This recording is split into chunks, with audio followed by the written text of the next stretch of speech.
Welcome to the Database Developer course. In this comprehensive series, we will explore SQL programming and schema design.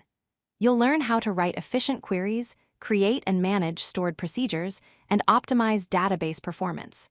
Whether you're starting your career or looking to advance your skills, this course will provide you with the practical knowledge needed to become a proficient database developer. Let's start with the fundamentals of SQL. The select statement is the most important command you'll use. It allows you to retrieve data from a database table. The where clause lets you filter results based on specific conditions. In the example shown, we select employee IDs and names from the employees table, but only for those in the IT department with a salary greater than $50,000. The order by clause then sorts these results by salary in descending order, showing the highest paid employees first. When you need data from multiple tables, join operations are essential. An inner join returns only rows that have matches in both tables. A left join includes all rows from the left table plus any matching rows from the right table. A right join works the opposite way, keeping all rows from the right table. A full outer join combines everything from both tables. Joins are connected using a condition, typically matching a primary key to a foreign key. Understanding these four join types will help you retrieve related data efficiently from your database. Aggregate functions allow you to perform calculations on your data. Count returns the number of rows, sum adds up numeric values, AVG calculates the average, and min and max find the smallest and largest values. The group by clause groups your results by one or more columns, allowing you to see aggregate values per group.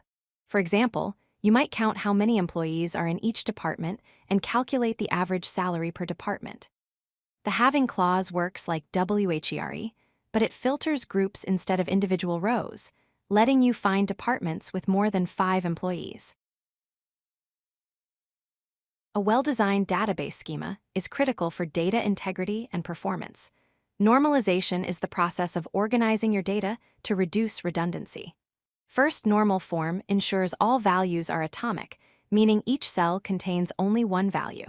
Second normal form removes partial dependencies, where non-key columns depend on only part of a composite key. Third normal form eliminates transitive dependencies between non-key columns. Additionally, primary keys uniquely identify each row, foreign keys maintain relationships between tables and ensure referential integrity, and indexes speed up data retrieval. Together, these concepts create an efficient and reliable database structure. Stored procedures are pre-written SQL code blocks stored in your database. Instead of writing the same queries repeatedly in your application, you define a procedure once and call it whenever needed. Procedures can accept parameters for flexibility. They offer several advantages.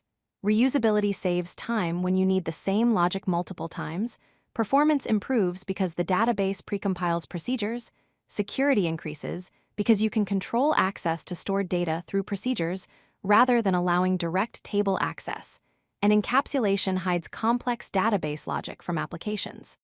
This makes your code cleaner and your database more secure.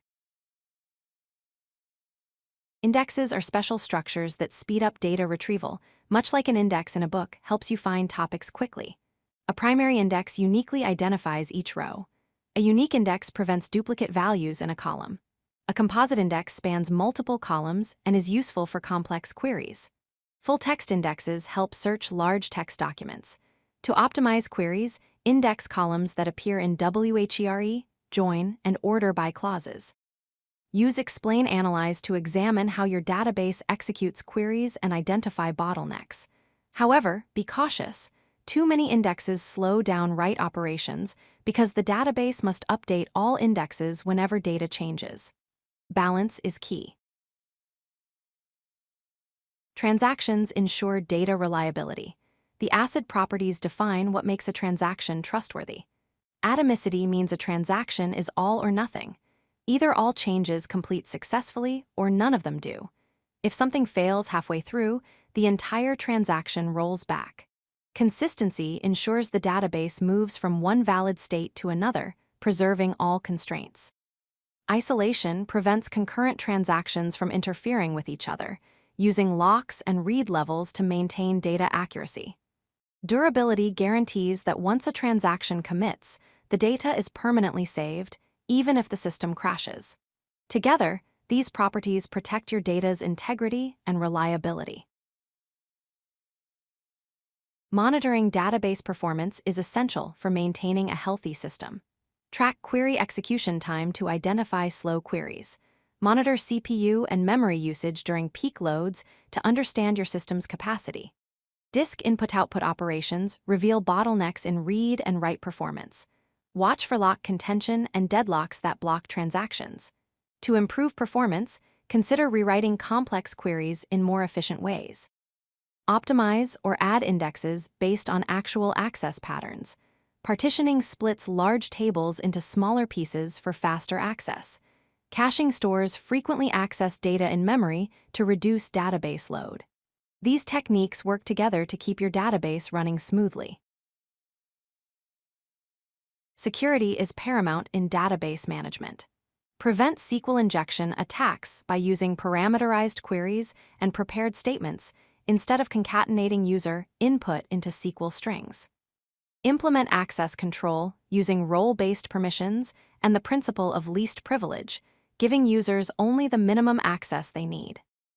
Encrypt sensitive data both at rest in your database and in transit across networks using protocols like SSL and encryption standards like AES 256. Establish regular automated backups with tested recovery procedures so you can restore data if something goes wrong. Enable auditing and logging to track all database changes and access attempts. Finally, regularly scan for vulnerabilities and apply security patches. These practices protect your data from unauthorized access and loss. If you like this video, hit that like button and don't forget to subscribe. Visit codelucky.com for more such useful content.